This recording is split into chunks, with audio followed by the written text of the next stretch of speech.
अगर आपको अध्यात्म की ऊंचाई पर चढ़ना है तो एक शब्द याद कर लीजिए, सहनशीलता, तितिक्षा।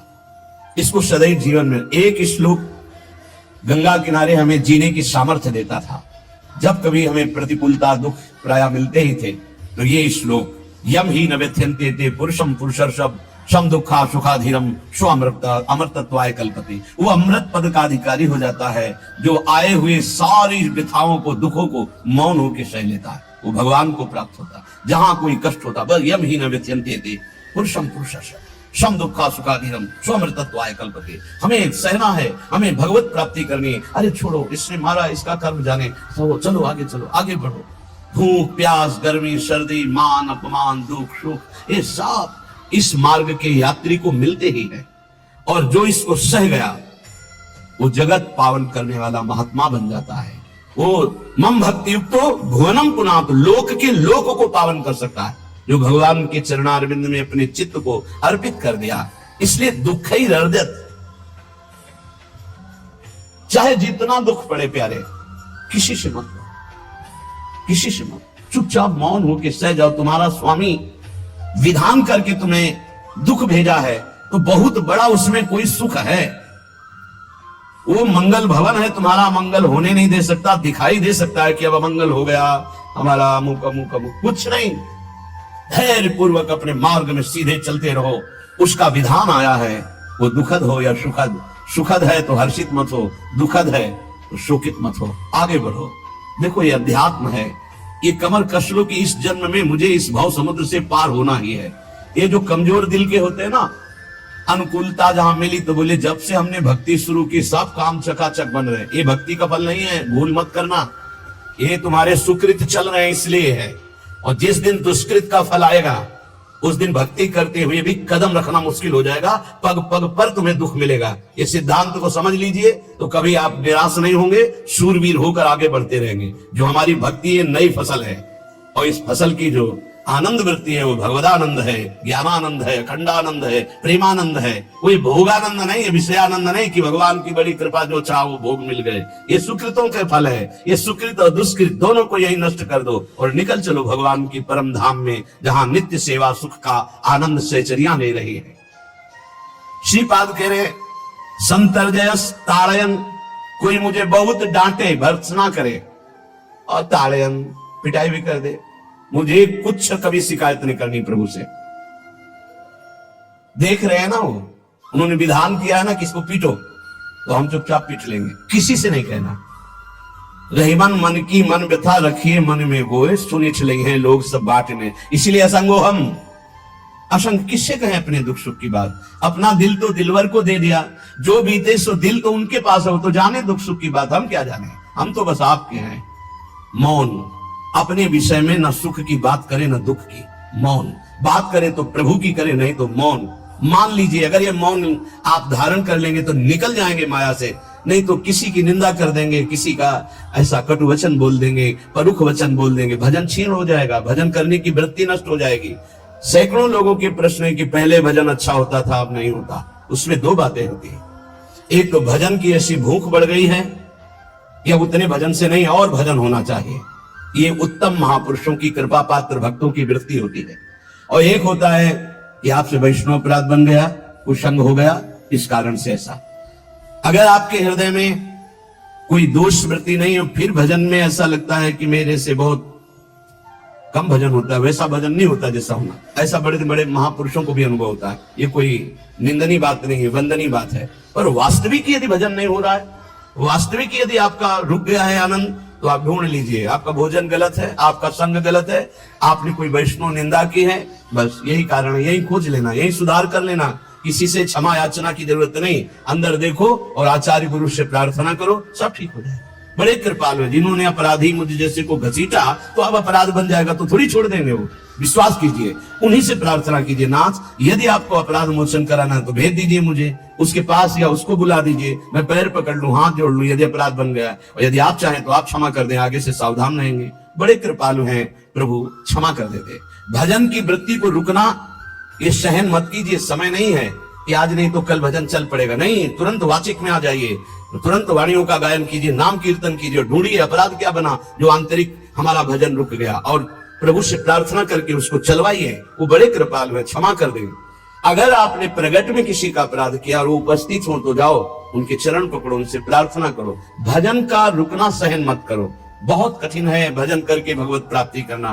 वो हमारे अंदर सरलता पूर्वक भजन चल रहा है, उसको बचाओ। किसी की निंदा मत करना, किसी का अवहेलना मत करना।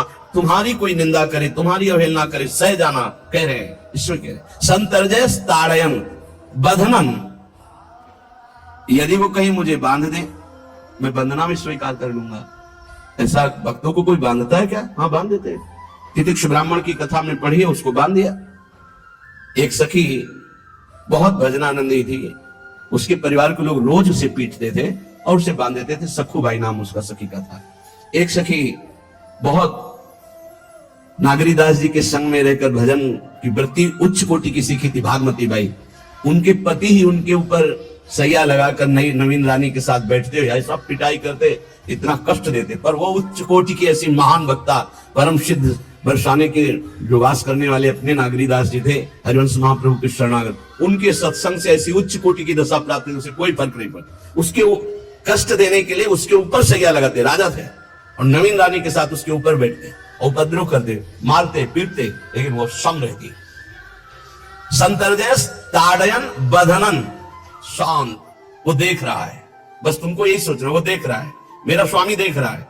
वो देखते हुए मौन है ना, वो चाह रहा है ना, तो तेरा किया मीठा लगे, बस बात समझ लो। इतना तो बहुत बड़ी वस्तु प्राप्त होगी, बहुत बड़ी। एक मिट्टी जब कुम्हार को अर्पित हो जाती है तो पीट पीट कर एक छोटा राई भर भी दाना नहीं रहने देता, क्योंकि राई भर भी अगर दाना रहा वहीं से मटकी फूट जाएगी, राई भर भी अहंकार रहा वहीं से भक्ति रस निकल जाएगा। पीट पीट के उसको एकदम बराबर, फिर भी चैन नहीं, जल डाल के रौंदा, फिर भी चैन नहीं, हाथों से मल कर अपने अनुसार बनाया, फिर चाक पे चढ़ाया, जो चाहा आकार दिया, सूर्य के ताप में तपाया, फिर उसको दहकते हुए आवे के बीच में रख के पकाया, फिर उसमें रस रखने लायक क्षमता आ गई उस मिट्टी में। ऐसे ही हम जब संत महापुरुषों को, श्री भगवान को समर्पित होते हैं तो ये सब होगा। रस रखने लायक हृदय तभी होता है जब आवे में तपता है, इसलिए तैयार रहो। तभी नागरीदास जी ने कहा, बड़ो ही कठिन है भजन भिग डरिबो।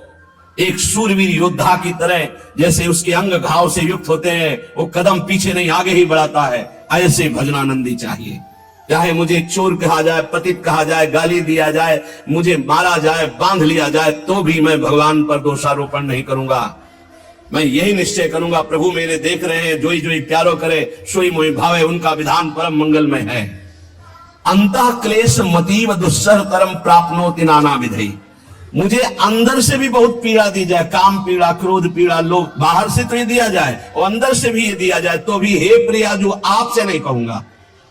प्रेम में कभी सिकवा शिकायत नहीं होती, ना इष्ट से, और अपने प्रीतम के विधान से दिए हुए कष्ट को हम दूसरे से कह दे, धिक्कार है हमारी प्रीति को। प्रीतम सहावे और मैं दूसरे से शिकायत करूं? नहीं, हर विधान आपका सहुए, ये प्रेम है मस्ती का। ये लज्जू पंजू ऐसे काम नहीं है इनके। ये तो देखते हैं पैर धर के, अगर गर्म लगा तो हटा लेंगे, मत रखना गर्म ही गर्म है। और छाती मजबूत करके ये आग पे चलूंगा तो पैर रखोगे तो चंदन हो जाएगा आग में भी।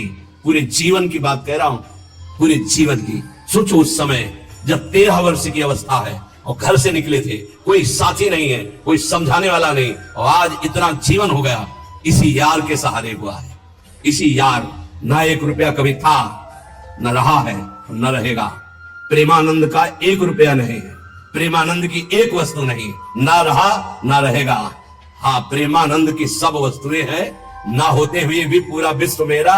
क्यों? प्रेमानंद भगवान का है, भगवदानंद को प्रेमानंद कहते हैं, वही संपत्ति। जीवन भर एक ही साथी रहा है, और हे नाथ ऐसी कृपा करना दूसरा साथी बने ना। अब आओ तो मृत्यु रूप में ही आओ, और किसी रूप में मत आना। साथी हो तो आपका साथ हो, सर्वहरण करने वालों में मैं मृत्यु हूं, बस उस रूप का इंतजार है। आओ उस रूप में और समेट लो अपनी लीला। बस कभी किसी से शिकायत, कभी किसी ने कैसे हो, आनंद है। नहीं सुना है किडनी खराब है तो सुना ही होगा, कोई दुख नहीं, कोई दुख नहीं। वर्तमान दुख वर्तमान के आनंद से बहुत छोटा है। क्या दुख है? स्वामी के द्वारा दिया हो। ये आप हमारी प्रार्थना मान लीजिए इस मार्ग में चलने पर जो दुख मिले कभी किसी से कहना नहीं, नहीं तो प्रीति में कलंक लग जाएगा, वो तुम्हें प्रभु से हटा देगा। नहीं, रहीमन मन की मन व्यथा रखिए मन में गोए, सुनी चले है लोग सब बाट न लिए। ये भगवत मार्ग सूरवीरों का मार्ग है। कभी अपनी अंतर व्यथा को किसी से मत कहो। जीवन में अगर कोई हमें कष्ट दे रहा है तो हमारा कर्म है, ना कि कोई व्यक्ति। ये बिल्कुल सिद्धांत तक चर्चा समझ लो। वही व्यक्ति जो मुझे द्वेष करता, वही व्यक्ति जो मुझे कष्ट और दंड देता, वही व्यक्ति प्रणाम करके छाती से लगाकर आंसुओं की धारा से अभिषिक्त किया, तो वो व्यक्ति था या कर्म? जब कर्म भोग हो गया तो वही हृदय से लगा के अश्रुधारा से क्षमा कीजिए, बहुत ऐसा ऐसा नहीं, आप तो बड़ी कृपा की। व्यक्ति कभी कष्ट नहीं देता, मेरा कर्म उसके ऊपर सवार होकर मुझे दंड देता है, इसलिए मैं किससे कहूं? अपनी जबान से दांत कट जाए तो किससे कहूं? ये जो दांत, इससे जबान हमारी पीड़ा को किससे कहूं? अब अपने हाथ से चोट लग जाए किसको कहूं? ऐसे सब आत्मा स्वरूप हैं, हमारा कर्म ही उनके ऊपर सवार होकर हमें दंड दे रहा। इसलिए भाई, श्रीपाद का सिद्धांत जो कह रहे कि अगर भगवत प्रेम प्राप्त करना है तो मुंह बंद। 22 बाजार में कोड़े मारे गए, एक बार भी श्री कृष्ण से नहीं कहा। पूज्य भाई जी महाराज का जीवन कष्टमय, कभी श्री कृष्ण से नहीं। बाबा नहीं सह पाए, बाबा ने श्री कृष्ण से कहा, श्री कृष्ण चंद्रजू से, ये क्या है, इतना कष्ट क्यों दे रहे हो उनके शरीर को? तो मुस्कुरा दिए, बोले मैं नहीं दे रहा हूं, ये तुम्हारे कर्म का फल भाई जी भोग रहे हैं। ऐसा? बोले हाँ। सीधे अस्पताल गए, भाई जी से कहा, ये आप हमारा प्रारब्ध क्यों भोग रहे हैं? तो कहा, आज ये कौन सा खेल रच रहे हो बाबा, क्या बात कर रहे हो? जीव का अपना कर्म भोगना होता है, किसी और का निजीकृत कर्म भोग? तो उनका आप हमको बहका नहीं सकते, हमें परम तत्व से पता चला है कि आप हमारे कर्म। तो हंस दिए भाई जी और बोले, देखो हमें कोई फर्क नहीं पड़ता, आपको फर्क पड़ जाता। आप चढ़ो, जिस साधना की चढ़ाई पर चढ़ रहे हो चढ़ो, मंगलमय श्री कृष्ण तुम्हारी यात्रा को पूर्ण करें। हम तो अस्पताल में पड़े पड़े प्रिया प्रीतम के साथ खेल रहे हैं, कोई फर्क नहीं पड़ रहा। ये बड़े महापुरुषों ने अपने कष्ट की तो बात जाने दो, दूसरों के कष्टों को लेकर भोगाए। हम जरा सा कष्ट आ जाए तो बोले हमारी अंदर श्रद्धा थी अब खत्म हो रही क्योंकि कष्ट आने लगा। उसमें भगवान का क्या दोष है? वो तो बड़े कृपालु हैं कि ऐसे पापात्मा होने पर भी मुझे महात्माओं का संग दिया, धाम का वास दे रहे, नाम जपवा रहे हैं। अब हमारे पूर्व प्रारब्ध हमें कष्ट दे रहे हैं, इस समय भी वो हमें दुलार कर रहे हैं। जीव समझता नहीं, केवल दोषारोपण भगवान और भगवत मार्ग पर कर देता है। इसलिए उपासक को अंतः क्लेशमति व दुस्सहतरम, ये जो आप काम क्रोध से जल रहे हो ना, ये तपस्या है, इसका बहुत बड़ा लाभ मिलेगा। और अगर भोग रहे हो ना, गिर रहे हो, पतित हो रहे हो, तो वो सुख नहीं, वो शांति नहीं, वो विश्राम नहीं। कई बार ध्यान रखना, इस शब्द को याद रखना। ऐसे रहने पर भी हमारे द्वारा जो भी, वो हमारे स्वामी ऐसे लेते हैं, जन अवगुण प्रभु मान न काऊ, दीन बंधु अति मृदुल स्वभाव। कल शाम के पूज्य परमहंस राम मंगलदास जी की वाणी का चिंतन हो रहा था। कह रहे कि जो 30 मिनट भगवान नाम कीर्तन कर लेता, मेरी बात पर विश्वास रखना हो, उसको भगवत प्राप्ति होगी। 24 घंटे में 30 मिनट नाम कीर्तन कर लेता है और अन्य समय विस्मरण रखता है, तो 30 मिनट का नाम कीर्तन उसे भगवत प्राप्ति करा देगा। तुम्हें जो पाठ प्रिय हो, 30 मिनट पाठ कर लोगे, भगवत प्राप्ति होगी। और बहुत पहुंचे हुए महापुरुष जिनके चरणों में अपार श्रद्धा है, आप लोग तो रात दिन लगे, आपको भगवत प्राप्ति नहीं होगी। चूक हो जाएगी तो जन अवगुण प्रभु मान न काऊ, दीन बंधु अति मृदुल स्वभाव। अग्नि की ज्वाला के समीप रुई का पहाड़ कितनी देर टिकेगा? कितनी देर टिकेगा? उसके ताप में झुलस जाएगा। ये अग्नि की ज्वाला है भगवान नाम कीर्तन, भगवत यश गुणगान। तो जैसे किसी को लगे कि वो नाम जब भी करता है वो रुचि पूर्वक पाप करता है, असंभव। नाम जापक रुचि पूर्वक पाप कर ही नहीं सकता, उसका हृदय जलेगा। पक्का आप जप करके देख लीजिए, आप जप कीजिए नाम और फिर आपसे पाप जब बनेगा तो आप फिर हालत अपनी देख लीजिएगा, बार बार हृदय जलेगा, नहीं नहीं नहीं। तो एक दिन वो नहीं सिद्ध हो जाएगा और आप निर्विकार हो जाएंगे। इसलिए अंतः क्लेश, अगर बुद्धि मति वो अति अंदर क्लेश आ रहा है, कभी काम आ रहा है, कभी क्रोध आ रहा है, कभी लोभ आ रहा है, कभी मोह आ रहा है, ये आता रहेगा जब तक भगवत साक्षात्कार नहीं होगा। ऐसा मत समझो कि 2-4 महीने जब करेंगे तो हम सिद्ध हो जाएंगे, ये आता रहेगा। ये बहुत भागवतिक शक्ति से संपन्न है विकार, कोई साधारण नहीं है। कि तुम माला जपोगे वो नहीं आएगा, माला जपते समय ही आएगा वो। ये भागवतिक शक्ति से संपन्न काम, क्रोध लोभ मोह तब त्रिभुवन को प्राप्त कर रहे हैं। ये भगवान के पावर से शक्तिमान है। तुम्हारा अहंकार जब गलित हो जाएगा तो इनका आना ही बंद हो जाएगा। जब तक अहंकार रहेगा तब तक ये आते रहेंगे। तो जो तुम्हारे अंदर जलन हो रही, मत कहो किसी से, सह जाओ, यही तपस्या हो जाएगी, यही भगवान की प्राप्ति का हेतु हो जाएगा। प्रभु के लिए थोड़ा कष्ट सहकर आप आगे बढ़कर देखिए वो कितना आपको प्यार देते हैं। यही कष्ट सहना है, आंतरिक विकारों को सहना, बाहरी प्रहारों को सहना, कभी किसी से ना कहना, ये भक्तों का प्रभाव। मौन, इसीलिए वाणी से मौन, कुछ ना बोलना। हमने एक संत भगवान को देखा, 22-23 वर्ष पहले वृंदावन में कच्चा मार्ग था, एक बोरा रखते थे ऐसे, पागलों जैसा भेष था। जब रात्रि के 11 बजे वापस यमुना किनारे से प्रसाद पाके यमुना किनारे गए, यमुना किनारे से जब लौटते थे उनको देखते थे अकेले बैठे, उनकी मुद्रा देख के लगता था भगवदानंद में डूबे हुए। नजदीक बैठे, बोरा उठाया, चल दिया। अमित पीछा छोड़ने वाले थे नहीं, पीछे तो उनका क्या बात है, क्यों पीछे? अब संत वेश हमारा भी तो मर्यादा से बोलेंगे, वो कुछ नहीं, केवल जानना चाहते हैं आपको। तो कालीदय की इधर एक तमाल का पेड़, जो श्वेत रंग का एक वृक्ष है, उसका मुझे नाम नहीं याद है, गुलर जैसा, और वो तमाल में लिपटा हुआ अब भी है। दाहिनी तरफ है ये जो खाली जगह पड़ी ऊंची, जब अपने दाहिनी तरफ बर्फ फैक्ट्री के आगे जाते हैं, उसी के नीचे बैठे। तो हमने पूछा आपकी स्थिति देखकर मुझे लगता है आप हर समय भगवदानंद में डूबे रहते हैं, तो जब लगता है तो प्रश्न क्यों करते हो? हमको आपकी वेशभूषा देखता है। तो बोले जगत से बचने के लिए ये वेशभूषा है। एक बोरा ऐसे जैसे कोई बीनने वाले होते हैं, कबाड़ बीनने वाले, ऐसे बोरा ऐसे गमछा लगाए हुए थे, पूरा शरीर खुला, कोई साधु का वेश नहीं, कोई चिन्ह नहीं, और उनकी स्थिति भगवदानंद में थी। उनका ये किसके उपदेश, किस मार्ग के उपदेश, किस इष्ट की आराधना से आपको ऐसी स्थिति प्राप्त हुई?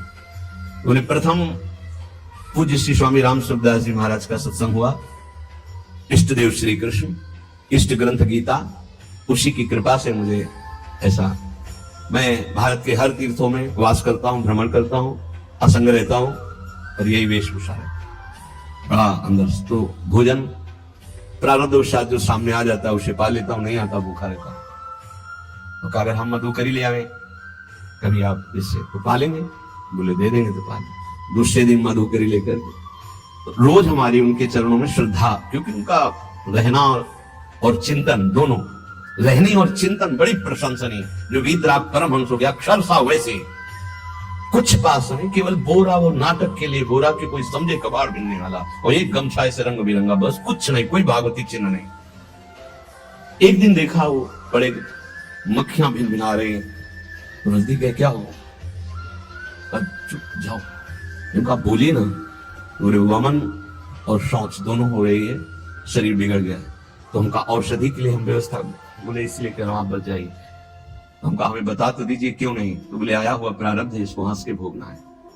ऐसे कोने में साइड में ऐसे पेड़ के किनारे पड़े, 2-4 10 दिन जो भी व्यवस्था उनकी बनी, फिर वो हमको दर्शन नहीं मिले, अन्य तीर्थों में चले गए होंगे।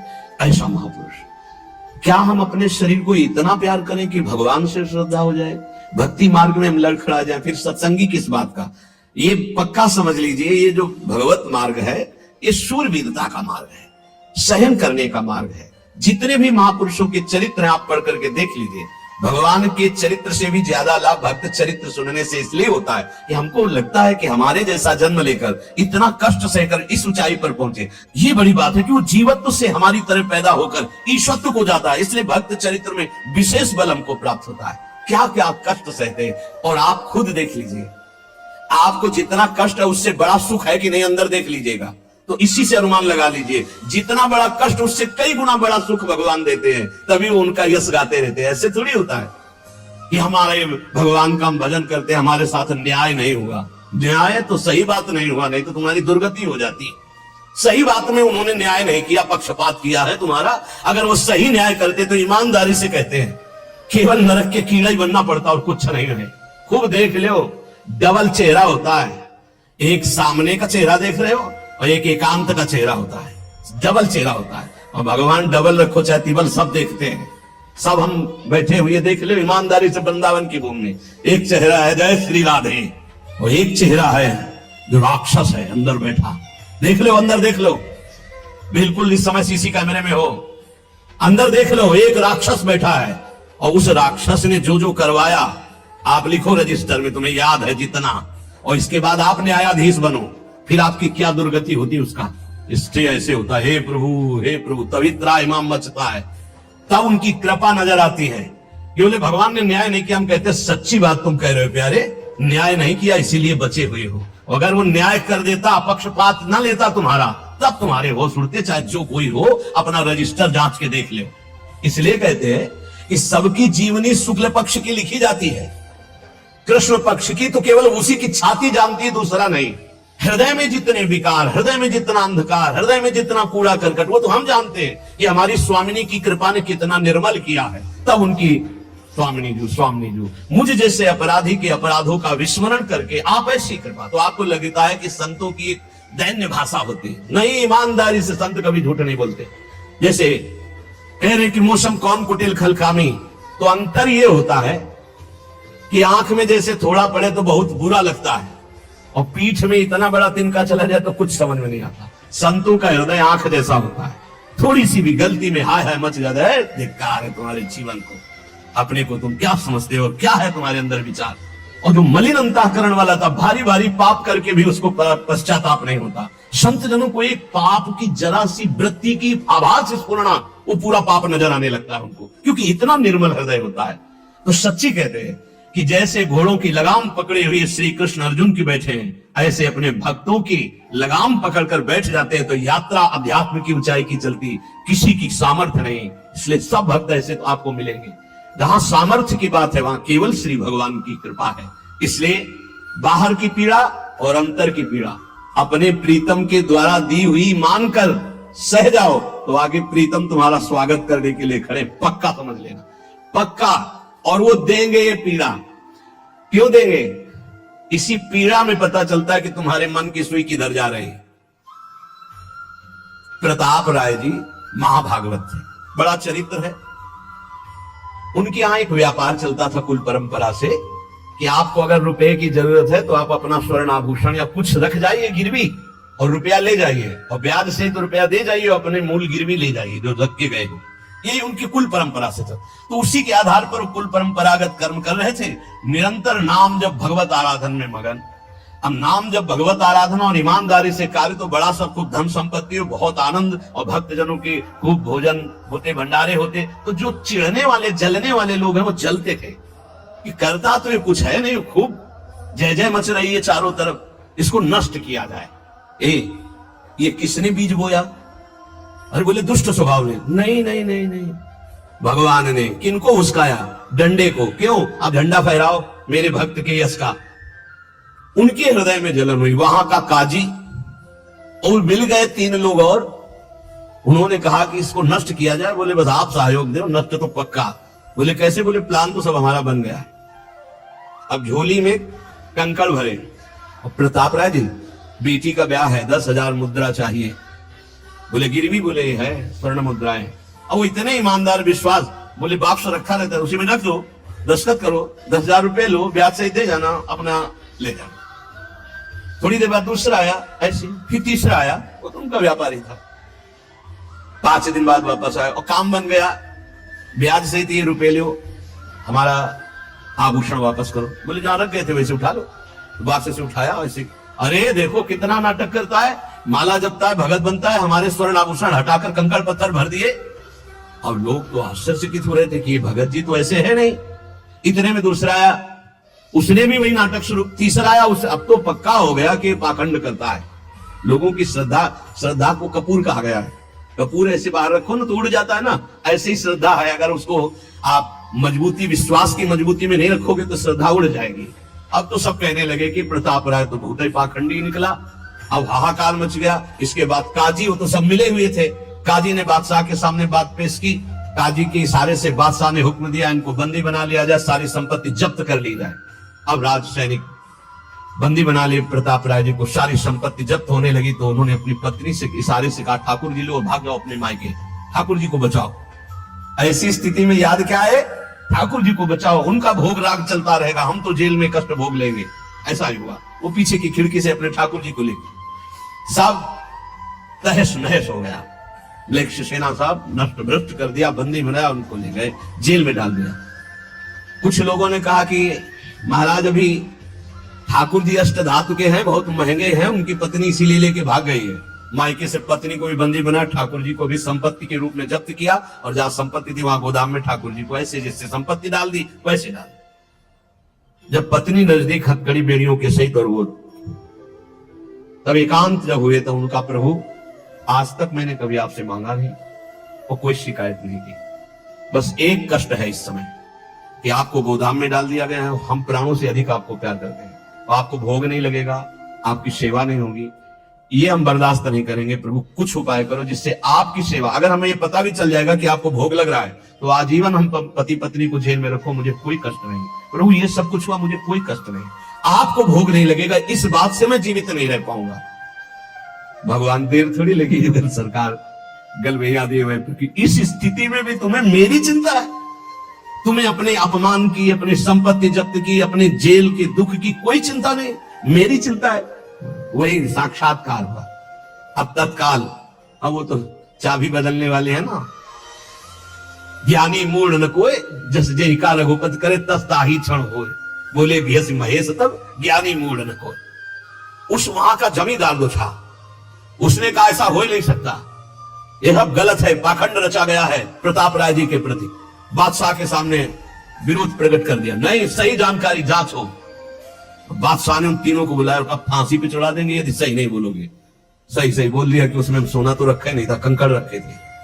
काजी की ये सब बात थी, काजी को दंड दिया गया, तीनों को बंदी बना लिया गया, प्रताप राय जी को पूरा नुकसान सहित सब अर्थ दिया गया और बड़ा सम्मान किया गया। फिर जीवन, ये घटनाएं भक्तों के जीवन में आती है, किस लिए?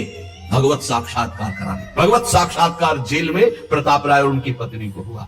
इसलिए उपासक को कितनी भी परिस्थिति कष्ट की आवे, वो तुम्हारे आनंद का वर्धन करने वाले बनेगी, विश्वास रख लीजिए। बस किसी से सहयोग मत मांगना और किसी को अपनी बात मत कहना। प्रताप राय जी ने किसी से भी नहीं कहा, कुछ भी नहीं बोले, केवल प्रभु से कहा कि आपकी सेवा अगर हमको कान में सुनने को मिल जाएगी कि आपका भोग लग रहा है तो मुझे कोई कष्ट नहीं होगा, लेकिन ये मैं नहीं सह पाऊंगा कि आप गोदाम में ऐसे, क्योंकि मैं जीवन भर आपको दुलार करता रहा हूं प्रभु। अब वही भगवत साक्षात, तुम्हारी सुई कहां जाती है मन की? कष्ट की स्थिति में कोई मित्र, कोई रिश्ते नातेदार, कोई पावर काम आता है या भगवान की तरफ जाए? अगर भगवान की तरफ तो जीत गए, और अगर संसार की तरफ ऐसे भी मिलने में आप बिल्कुल फोन कर देना, हम तुम्हें अमर कर देंगे, नहीं फाड़ के फोन नंबर भेज देना कि हम रखेंगे भी नहीं ऐसा नंबर। जब कोई नंबर नहीं होता तब हरि का नंबर लगता है, जिसके पास किसी का फोन नंबर नहीं होता उसका हरि का नंबर लगता है। ध्यान दे दो, कलयुग है इसीलिए सबके पास नंबर भेज दिया है। सबके पास नंबर है क्योंकि हरि से फोन नहीं कर सकते। हरि का फोन जानते कैसा होता है? जब आर्थ होकर अनाथ भाव से असरण कोई नहीं मेरा तब हाँ वो फोन नंबर, भाव से मुझको पुकारे तो भाव से बेड़ा पार है, भाव पूरित टेर ही करती मुझे लाचार है। भाव बिना भगवान आवाजें नहीं सुनते, भाव सुनी पुकार भगवान नहीं सुनते। भाव कब आता है? बाजार में थोड़ी मिलता है। किसी से हमारा संबंध नहीं, ये जीतना है तो ये बातें पकड़ लो सत्संग की। कोई विपत्ति दुख आने पर अगर किसी का नंबर आपको याद आवे कि अगर हमें विपत्ति आएगी तो कौन सा नंबर याद आएगा? बोले अमुक का, उसको डिलीट कर दो। नहीं, अमुक का नंबर नहीं रखेंगे हम, श्री जी का। श्री जी का नंबर क्या है बताया तुम्हें? क्या है? बस कोई नंबर नहीं तो श्री जी का नंबर, हे लाडली, हे प्रिया, कोई यही नहीं अपना, कोई है नहीं तो कौन है? सच्ची बताते हैं, एकदम नंबर 1 घंटी में फोन उठा लिया जाता है, 1 घंटी। गजेंद्र ने जब देखा कि कोई मेरा सहयोगी नहीं, हरी री नहीं पहुंच पाया, काम हो गया। हरि पूरा नहीं कर पाए, काम हो गए। गोविंद यही प्रकट हो गए, वस्त्रावतार। ये नंबर है हरि का। जब तक पांडवों की तरफ, भीष्म की तरफ नंबर नहीं लगा, दांत तक पकड़ा नंबर नहीं लगा, और जब छोड़ दिया कहा गोविंद, बस नंबर लग गया। ये है भगवान को पुकारना, ये है भगवान तक आवाज पहुंचाना। कोई हमारा नहीं, यही तो हमारी साधना है। और यहां मान नंबर लिखे चले जा रहे हैं, व्यवहार बनाए चले जा रहे हैं, डायरी बनाए चले जा रहे हैं, इतने नंबर। ये सब क्या करोगे? ये सब नरक पहुंचाएंगे नंबर। एक केवल हो हरि शरणम, बस सब काम बन जाएंगे। बोले नहीं सहयोग होता है, इससे क्या सहयोग होता है? अगर बात बिगड़ जाए तो अंग रक्षक सूट कर देता है, और कौन? अंग रक्षक ही शूट कर देता है। अगर वो चाबी बदल जाए ना तो रक्षक ही भक्षक बन जाता है। किससे रक्षा चाहते हो? जो काल का भी शासन करने वाला है उससे रक्षा चाहो। देखो सच्ची बात, ये केवल प्रवचन नहीं कर रहे, हृदय की बात कर रहे। मान लीजिए मेरे प्रभु ऐसे कोई महान नहीं है, वो जिसको महान करते हैं वही महान हो जाता है प्यारे। ऐसे हाथ हटा ले तो सब हानि ही हानि है, कोई महान ही नहीं है, महान नहीं। वो हटा ले तो बस उन्हीं से महान है, सच्ची कहते हैं उन्हीं से महान है। दबी बात खुल जाए तो असलियत समझ में आ जाए। और वो जानते हैं, और वो जानते हुए हमें नमस्कार करवा रहे, प्रणाम करवा रहे, भोजन दिला। अरे जय बोलो उनकी। हमारे साथ भगवान ने क्या किया? तुमने भगवान के साथ क्या किया? कितनी कृपा की भगवान ने। इतने अपराध का दंड जानते क्या होता है? पूरा जीवन बर्बाद हो जाए। और यहां पूरे जीवन अपराध कर रहे हो, जीवन आबाद किए हुए हैं ऐसे प्रभु के प्रति। ये हम इसलिए कह रहे, जो कहते हैं ना हमारी भगवान पर श्रद्धा नहीं रहेगी, तो तुम्हारे ऊपर हमारी श्रद्धा नहीं रहेगी। देखो ना कहां श्रद्धा लायक हो तुम, क्या हो तुम। ये हम असलियत कह रहे हैं। ऊपर से चिकना चुपड़ा, अंदर से सब गंदा होता है। भगवान बचावे, नहीं तो मना खष्टान इंद्रियाणी प्रकृति स्थान निकल सती। दुर्गति वाले काम होते हैं, दुर्गति वाले। आप जो भी देख रहे हो केवल कृपा देख रहे हो। अगर वो कृपा हट जाए तो कुछ नहीं देखने लायक किसी में भी। जहां कहीं कुछ भी है, मति की रति गति भूति भलाई। जब जेहि जतन जहां जेहि पाई, सो जानो सतसंग प्रभाव। लोक हूं वेद न आन पाऊ। इसलिए हम कहते हैं मत कहो मुझे भगवान पर श्रद्धा नहीं रह गई। भगवान की इतनी कृपा है, हम कैसे तुम्हें बताएं। कृपा ही कृपा है कि वो न्याय ठीक से नहीं करते। किनके साथ? एक बार जो कह दे राधा, एक बार हरि, एक बार कृष्ण, तो पक्षपात ले लेते हैं। अगर पक्षपात न लेते, ठीक से न्याय करते, तो करोड़ों कल्प करोड़ों नरक मिलता, फिर भी उद्धार नहीं होता। ऐसे आचरण सबके अंदर है, देख लो। 15 मिनट के अपराध से जीवन भर आपको भारत की जेल में सड़ना पड़ेगा। वो ऐसे कितने अपराध हैं उनका, जिनको तुम इस कानून से अनुमान लगा सकते हो। वैसे कितने अपराध किए, लेकिन स्वामी ने कभी एक चाटा नहीं लगने दिया, और निकाल करके आपको परम पद की तरफ ले जा रहे। कृपा नहीं दिखाई दे रही? तुम सत्संग, नाम जप, भगवत यश गायन, भगवत लीला, भगवत धाम, ये तुम्हारी साधना का फल है क्या? ये कृपा का फल है। तुम अपने को देखो और कृपा को देखो, तो यही बलिहारी जाएगी कि जास कृपा नहीं कृपा आघाती। जिनकी कृपा कृपा करने से आघाती ही नहीं है। इसलिए अंतः क्लेशमति वद सहतरम प्राप्नोति नाना विधि। नाना विधान से यदि अंतर बाहर कष्ट मिले तो चुपचाप सह जाना, राधा राधा राधा। आगे बढ़ोगे तो भगवत प्राप्ति हो जाए।